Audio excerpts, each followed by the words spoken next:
The world is moving. Everyone agrees on that. The American-led order that structured global politics for 75 years is ending. What almost no one agrees on is what comes next, because the answer isn't singular. Right now, three fundamentally incompatible visions for global order are being built simultaneously, backed by trillions in investment, concrete institutions, and competing models of how nations should organize themselves. The question isn't whether the old order is dying. The question is which of these three futures, American restoration, Chinese hegemony, or permanent multipolarity, will shape the next half-century. These aren't abstract policy debates. They're active construction projects. Each vision has champions, resources, and momentum. And the competition between them is happening right now in every region, every international institution, and every bilateral relationship across the planet. Vision 1 represents American restoration, the attempt to rebuild and modernize the rules-based international order that America created after World War II. This vision dominated Biden administration foreign policy and represents the preference of traditional American foreign policy establishment across both parties, though with decreasing domestic political support.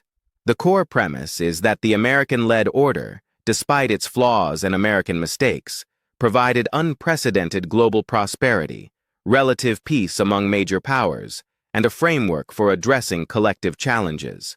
Yes, America made catastrophic errors like the Iraq War. Yes, American hypocrisy on human rights and international law damaged credibility. But the fundamental architecture, NATO, the UN, WTO, IMF, World Bank, and a web of alliances and partnerships, created stability that benefited most nations most of the time. The restoration vision argues this architecture can be reformed and strengthened rather than replaced. Bring allies back into genuine partnership rather than treating them as subordinates. Acknowledge past mistakes. Recommit to multilateral institutions. Address global challenges, climate change, pandemics, nuclear proliferation, through collective action, coordinated by reformed international institutions, with America playing a leadership role that's consultative rather than dictatorial. The Biden administration pursued this actively, rejoining the Paris Climate Agreement, re-engaging with WHO, strengthening NATO through expanded commitment to Article 5 and support for Ukraine, building new partnerships like the Quad, America, Japan, India, Australia, to address China's rise through cooperation with democracies. The message was clear. America is back, the alliances matter, and multilateral cooperation is essential.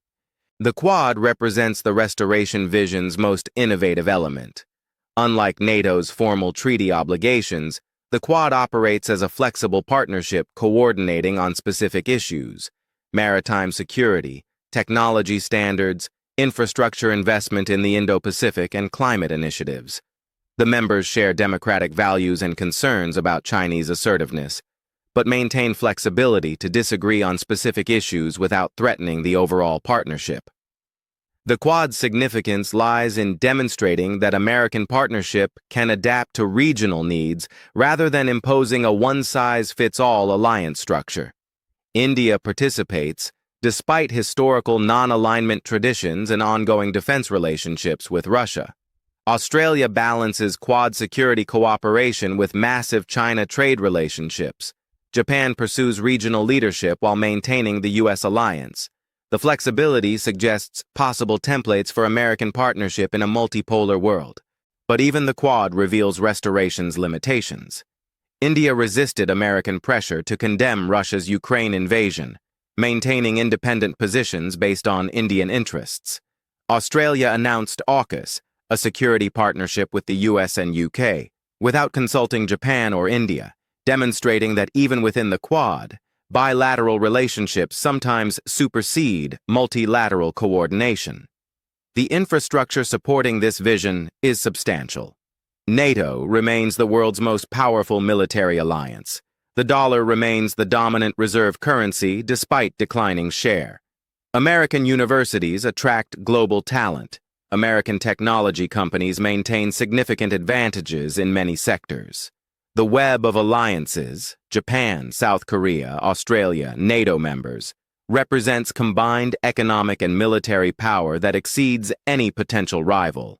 But this vision faces profound challenges that may prove insurmountable. The trust deficit is the fundamental problem. American allies watched Trump question NATO commitments, threaten withdrawal from alliances, and treat partnerships as transactional protection rackets. They heard an American president say he'd only defend allies who met spending targets, making Article 5 conditional when its entire logic depends on being unconditional. When Biden restored traditional alliance rhetoric, allied relief was genuine, but incomplete, because allies had to consider what happens in 2025 or 2029 when a different president might reverse course again. If American commitment to core alliance principles can swing dramatically between administrations, American promises can't anchor allied security planning. This created the dynamic described earlier, where every major ally is building alternatives to American reliability, Canada reducing export dependence, Germany discussing French nuclear guarantees, Japan developing offensive capabilities, South Korea debating its own nuclear program. These aren't anti-American actions, they're insurance policies. But insurance purchased is trust lost. The domestic political challenge is equally severe. The foreign policy consensus that maintained American international engagement for 75 years has collapsed. One political coalition questions whether maintaining global alliances and institutions serves American interests. Why subsidize European defense? Why police global trade routes? Why accept constraints from international institutions? The other coalition supports engagement, but can't guarantee that position holds when control of government shifts. This means even when America pursues restoration, allies must prepare for potential abandonment. And that preparation, building alternative capabilities and relationships, undermines the very restoration being attempted.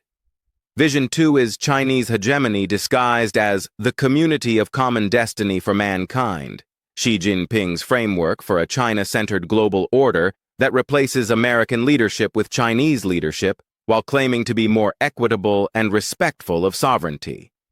The core narrative is compelling to many nations. China offers development without political conditions. Unlike Western institutions that impose democracy requirements, human rights standards, and economic reforms, China provides infrastructure financing, technology transfer, and trade relationships without demanding changes to domestic political systems. For authoritarian governments and nations resistant to Western pressure, this is enormously attractive. The Belt and Road Initiative represents the most ambitious infrastructure program in human history. Over $1 trillion invested across 150-plus countries in ports, roads, railways, power plants, telecommunications networks, and industrial parks. This isn't just economics. It's building physical infrastructure that ties economies to China the way post-World War II infrastructure tied economies to America.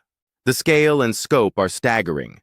In Pakistan, the China-Pakistan Economic Corridor involves $62 billion in infrastructure investments, highways connecting Chinese western provinces to the Arabian seaport of Gwadar, power plants providing electricity to address Pakistan's chronic shortages, and special economic zones for manufacturing.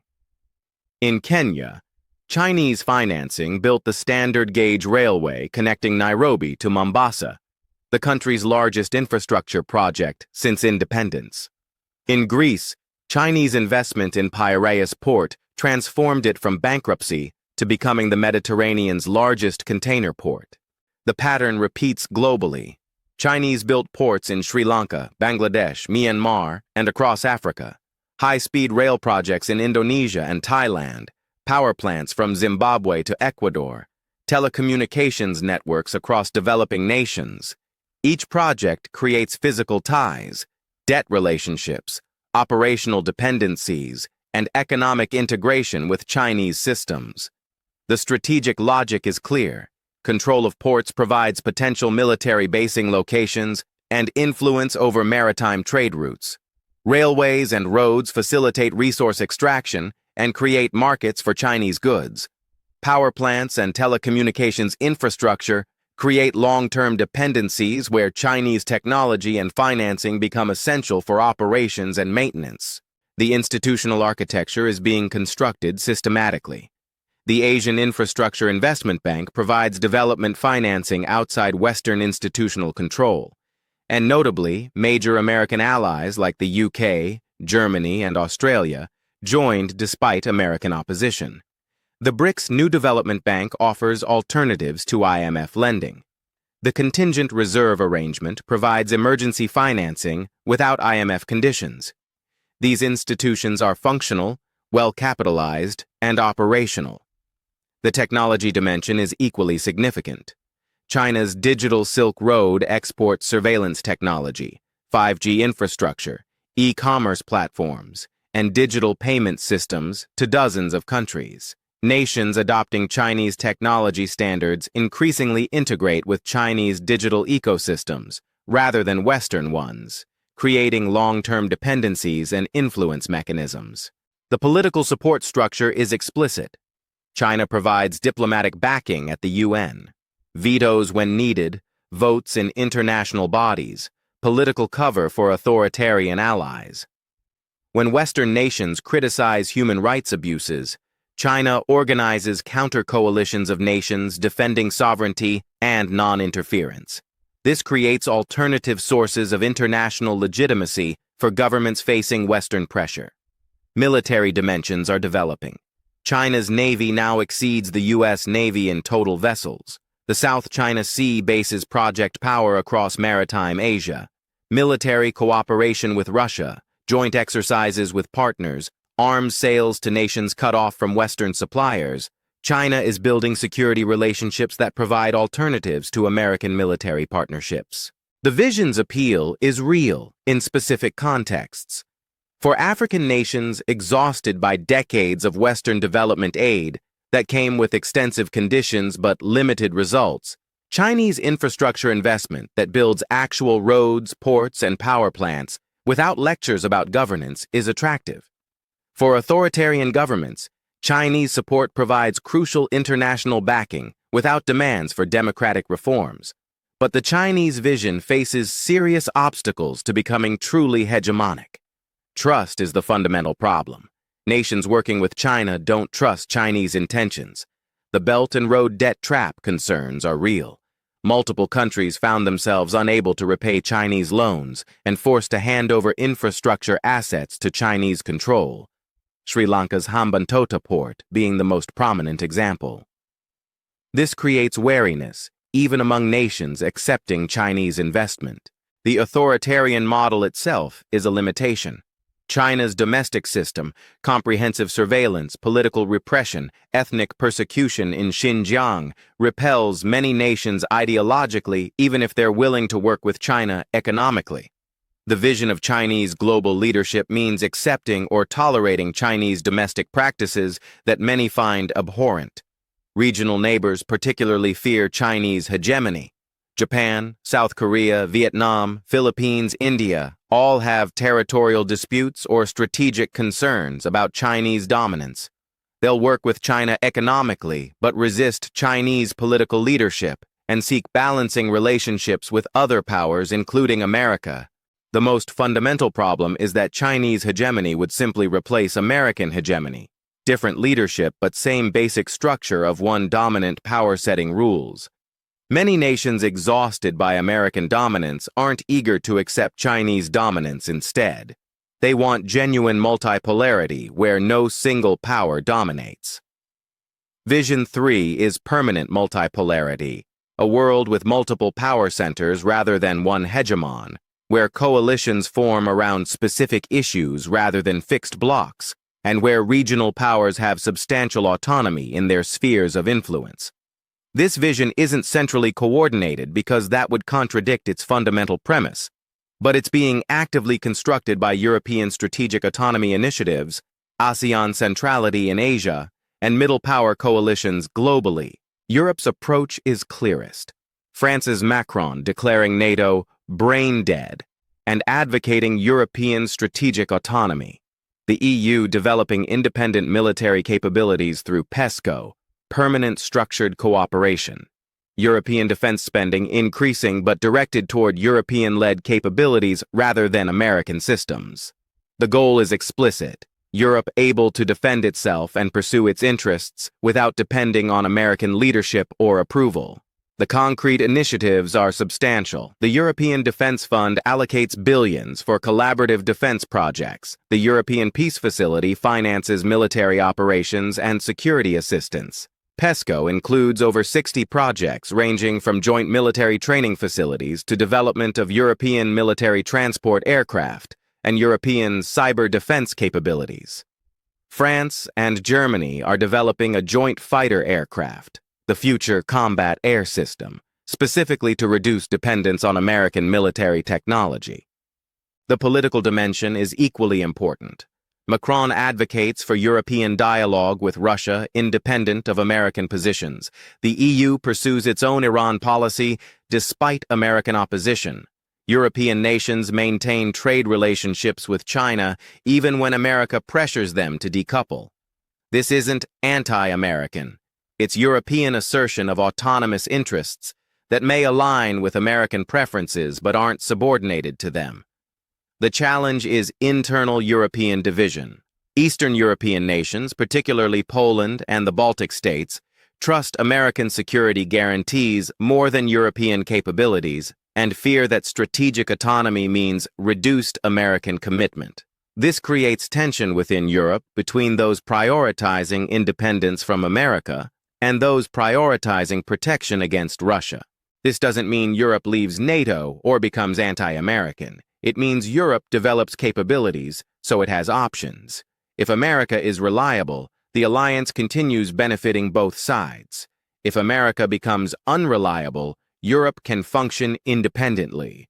This is multipolarity in action, maintaining relationships while building autonomy. ASEAN demonstrates similar dynamics in Asia. The Association of Southeast Asian Nations deliberately positions itself as the organizational center of Asian cooperation rather than accepting American or Chinese leadership.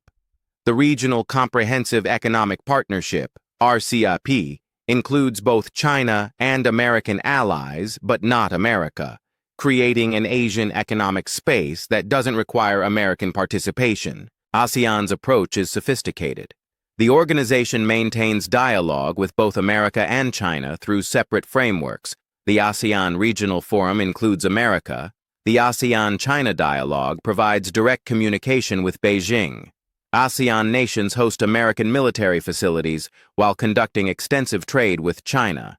This allows individual nations and the organization collectively to benefit from relationships with both powers while subordinating to neither. Vietnam illustrates the strategy perfectly. Vietnam has deep historical animosity toward China from centuries of conflict and recent South China Sea territorial disputes. Yet China is Vietnam's largest trading partner. Vietnam simultaneously deepens security cooperation with America, including hosting U.S. Navy port visits, while maintaining party-to-party relations with the Chinese Communist Party. This is deliberate hedging elevated to statecraft. Indonesia, ASEAN's largest member, pursues similar balancing. Indonesia maintains neutrality as a founding principle, refuses to choose between powers, and uses its position as the geographical and demographic center of Southeast Asia to assert ASEAN centrality in regional architecture. When tensions rise between America and China, Indonesia advocates for ASEAN-led frameworks that give smaller nations voice rather than being relegated to choosing sides in great power competition.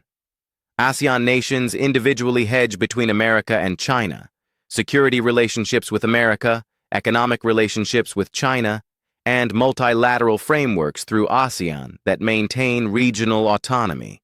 This is sophisticated multipolarity, leveraging relationships with multiple powers while preserving independence from all of them. Regional powers globally pursue similar strategies.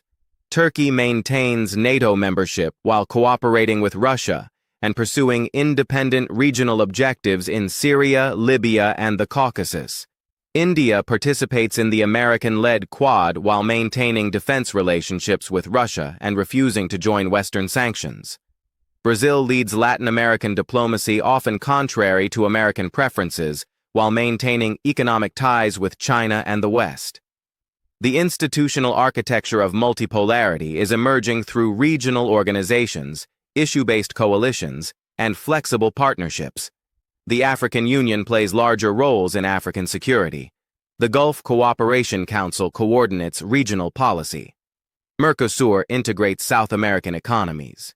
These regional structures create alternatives to global institutions dominated by either America or China. The advantages of multipolarity are real. Nations have options rather than being forced to choose between American and Chinese camps. Regional powers can address regional issues without requiring global power intervention. Coalitions can form around specific challenges, climate change, pandemic response, trade, without requiring broader political alignment. But multipolarity has profound weaknesses for addressing global challenges. Coordination is difficult when power is distributed. During the COVID pandemic, the multipolar reality became clear. Nations competed for vaccines and equipment, rather than coordinating global response. Climate change requires collective action that's harder to organize without central leadership. Nuclear proliferation, cybersecurity, space governance, all need coordination that multipolarity struggles to provide. The security dimension is particularly challenging. During the Cold War, bipolar competition was dangerous but stable. Both sides understood the rules. Multipolarity can be unstable. Multiple powers with unclear hierarchies, shifting alliances, and potential for miscalculation. The interwar period's multipolarity descended into World War II. That's not inevitable, but it's a risk. Economic fragmentation is already visible. Rather than one global economy, we're seeing regional economic blocs with different rules, standards, and institutions. This creates inefficiencies, reduces the gains from trade specialization, and can lead to economic conflicts that spill into political and military tensions. So which vision is winning? The honest answer is that multipolarity is emerging as the default, not because it's preferred, but because neither American restoration nor Chinese hegemony is succeeding. American restoration fails because trust can't be restored when domestic politics creates uncertainty about American commitment durability. Allies prepare alternatives even while maintaining alliances. This preparation reduces American centrality, undermining the restoration being attempted. Chinese hegemony fails because regional neighbors fear it. The authoritarian model repels many nations. Debt trap dynamics create wariness, and most nations don't want to replace American dominance with Chinese dominance. Multipolarity emerges by default as nations build autonomous capabilities, form flexible coalitions, and refuse to subordinate themselves fully to either American or Chinese leadership. This isn't necessarily what anyone preferred. It's what results from the failures of the other visions. The concrete evidence is visible across every region. Europe builds strategic autonomy. Asia pursues ASEAN centrality and regional integration without American membership. The Middle East realigns with China, mediating Saudi-Iran détente, and regional powers pursuing independent policies. Africa and Latin America work with multiple partners rather than aligning with one.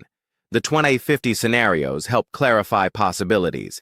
Scenario A, Chinese hegemony, seems increasingly unlikely given the obstacles described. Scenario B, American restoration, requires rebuilding trust that domestic political dynamics make nearly impossible. Scenario C, permanent multipolarity, appears most probable as the continuation of current trends. Scenario D, chaos without any functional order, remains possible if multipolarity fails to develop coordination mechanisms for global challenges. Climate change unaddressed. Pandemics managed nationally rather than globally. Nuclear proliferation unchecked. Cyber conflicts escalating without rules. Economic fragmentation becoming conflictual.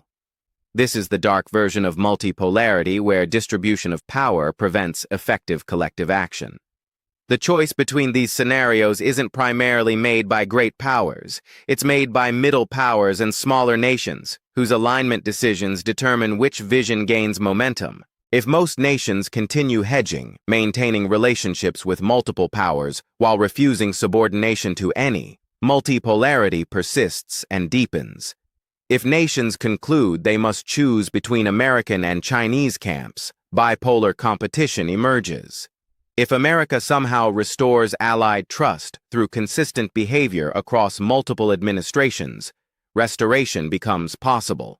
The irony is that American domestic politics will largely determine the outcome while being almost completely focused on domestic issues. The collapse of bipartisan foreign policy consensus means American international commitments can shift dramatically based on election results that turn on domestic concerns. Allies watching this can't base their security on American promises that might be reversed in 4 years. This creates a self-fulfilling prophecy. American unreliability drives Allied hedging. Allied hedging reduces American centrality. Reduced centrality makes restoration harder. The cycle reinforces itself regardless of what any particular administration attempts. China faces similar dynamics. Aggressive behavior, particularly regarding Taiwan and the South China Sea, drives regional powers toward balancing coalitions that limit Chinese influence. But domestic political pressures in China make backing down difficult. Xi's nationalist rhetoric creates expectations that constrain Chinese flexibility. This drives regional resistance that undermines Chinese hegemonic aspirations. The result is that both American restoration and Chinese hegemony are failing, while multipolarity emerges without anyone explicitly choosing it. This is how historical transformations often occur, not through grand design, but through the cumulative effect of individual decisions made for local reasons that aggregate into systemic change. The three futures competing right now, American restoration, Chinese hegemony, permanent multipolarity, will shape lives globally for decades. The investments being made, the institutions being built, the relationships being formed now will determine how humanity addresses climate change, manages pandemics, prevents wars, and organizes economic activity for the next half-century. The competition isn't just between visions, but between different models of how nations should relate to each other. American restoration emphasizes rules-based order with American leadership. Chinese hegemony offers development without political conditions, but Chinese dominance. Multipolarity promises autonomy, but struggles with coordination. None of these visions is clearly superior across all dimensions. Each has advantages and weaknesses. The outcome won't necessarily be the best option. It will be whichever vision best navigates the obstacles it faces while capitalizing on its advantages. Right now, multipolarity is winning by default. Not because it's ideal, but because the alternatives are failing. The world is moving toward a future of distributed power, regional autonomy, and issue-based coalitions. Whether this leads to stable cooperation or dangerous fragmentation remains uncertain. But the movement is clear. The only question is whether we're building something functional or stumbling toward chaos.